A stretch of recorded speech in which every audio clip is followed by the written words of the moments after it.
Hey, what's up everybody? True Boxing here. Thank you for coming back to Get Hit with the Truth. So today we're doing the DAZN recap from Saturday, April 1st that was headlined by Anthony Joshua and Jermaine Franklin in a heavyweight showdown.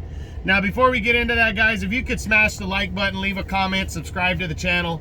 I really do appreciate any support I can get. Just trying to build my channel up, so any kind of love would be much appreciated. But if you don't like what I'm doing, give me a thumbs down, leave me a comment, let me know why. I want you to be honest with me.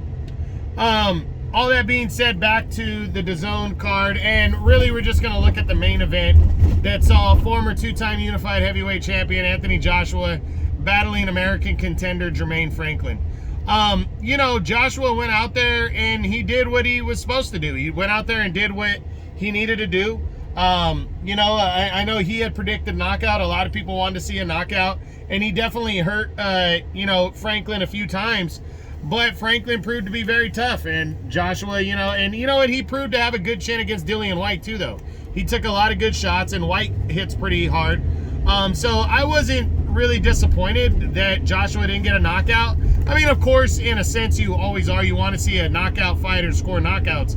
But to come back from two back-to-back losses and just to get a victory, you know, I thought was credible. I thought it was a good thing. So Joshua definitely back in the mix. It was convincing 12-round unanimous decision. I mean, it's not like Franklin made the fight close. It was pretty clear-cut, and Joshua got the rounds in, which is never a bad thing, in my opinion. So, good, solid performance. I thought he did very well in terms of boxing and outclassing his opponent, and now he's back in the mix, you know, which is good. So, definitely going to do a what's next on him next week to discuss what, you know, his options are going forward.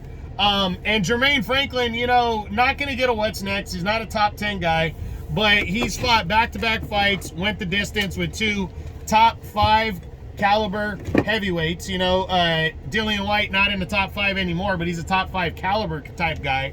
He is good. He just got his ass whipped against the #1 guy in Tyson Fury last year, so he dropped out. But you know, he went the distance against him and almost beat him, and then he goes the distance against a tough Anthony Joshua. So Jermaine Franklin really, in my opinion, has done well enough in 2 fights to where he can kind of keep building himself back up and kind of be a gatekeeper going forward. Like, hey, you know, I'm here, you can fight me and go through me to try to move up, and that'll give him opportunities to try to move up himself. But again, he's not going to get a what's next video. He's not a top 10 guy.